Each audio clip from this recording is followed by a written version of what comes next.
Hello guys, well I'm back with part 2 featuring the old time locos, and a lot of you out there have requested seeing them all running. As you know, I've already done part 1, so here's part 2 with the next 3 locos. So without further ado, let's bring the first one round. So here we go. Now this is the Virginia Trukee, lovely loco. Look at that, she's gorgeous. Right, now there she is. You've seen her in the other video, so I'm not going to dwell on her, but she's a 240. I did keep calling her wrong. I called her J.W.Bowker, it's J.W.Bowker. I don't know why I did that, I really don't know. But anyway, there she is, Virginia Trukee Railroad, and on the back of her, I'm just going to change hands, that's better. On the back of her, right, lovely set. Now look at these, look, Virginia and Trukee Railroad, there we go, 4 of them. So real beautiful old time coaches, perfect setup there. So if she goes into the distance, we'll get her around, keep her going. Here we go, come on girl, there she goes. Oh yes, love it, wicked. Okay, number 2 now. Again, you saw the loco in the video, and you're now going to see her running. And this one too's got a light on, by the way. I did make a mistake. I'd forgotten this has got a light. Might stall there, right. I'll just explain to you very quickly about this. Now, on these, one pair of wheels on the tender is picking up off the positive rail, and the other pair of wheels on the tender is picking up from the negative rail, but there's no pickup on the locomotive wheels, apart from that one front wheel there, which is for the front light only. And what happens is, when she goes over even a modern point like the one under there, once that pair of wheels gets on the plastic frog, she does stall slightly.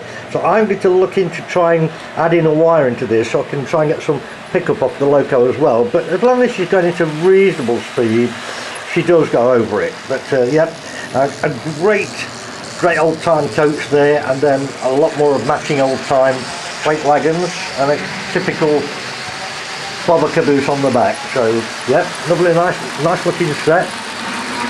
Get her around. Yeah, look at that, wicked. Now I did say in that last video, by the way, that those little 440 ones, they're actually a little bit noisy, and they are, and I did forget to mention to you why they're noisy. It's to do with the motor being in the tender, and then it's driven from a shaft across to the wheels. I'm not particularly a fan of that type of mechanism. Listen,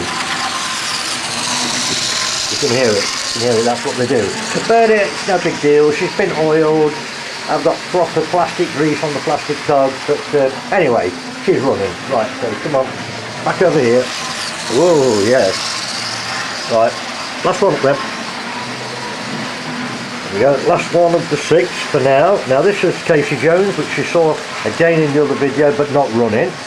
Now, if you've read the story about Casey Jones, I really did want to put 4 coaches on the back of her, because the original story was where it got smacked into the back of a freight train stationary. The original train had 4 coaches on it, but I've not managed to get my hand on any Illinois Central Railroad coaches, so I thought, well no, I'm not going to cheat by putting something else on.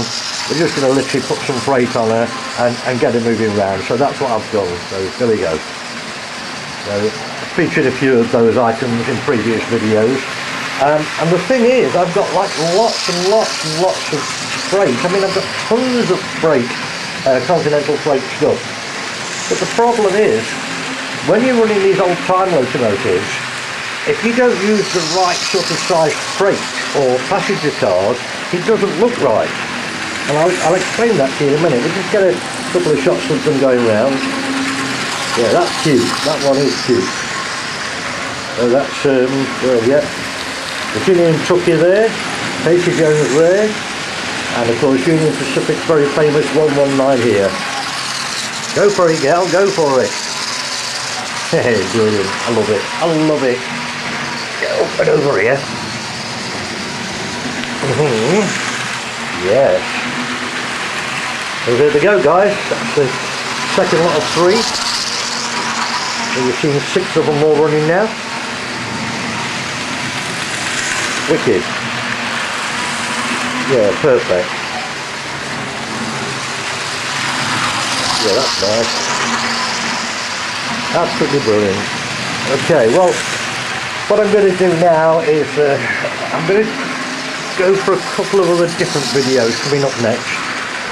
Now I've got my changeover point down here from the second to the first track.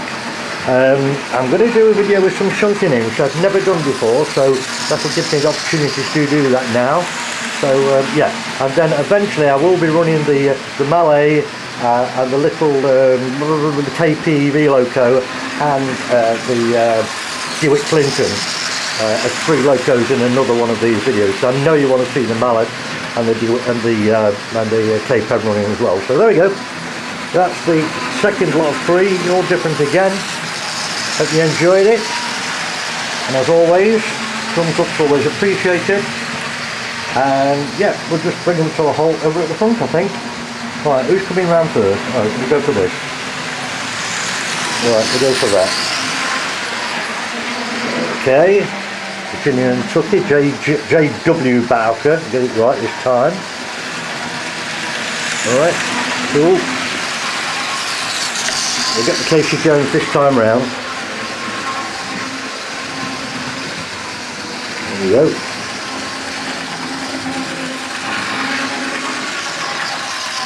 Yeah, Rivarossi quality there, of course.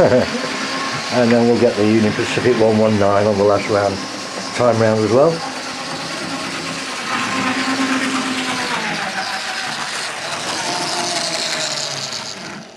Lovely, fantastic.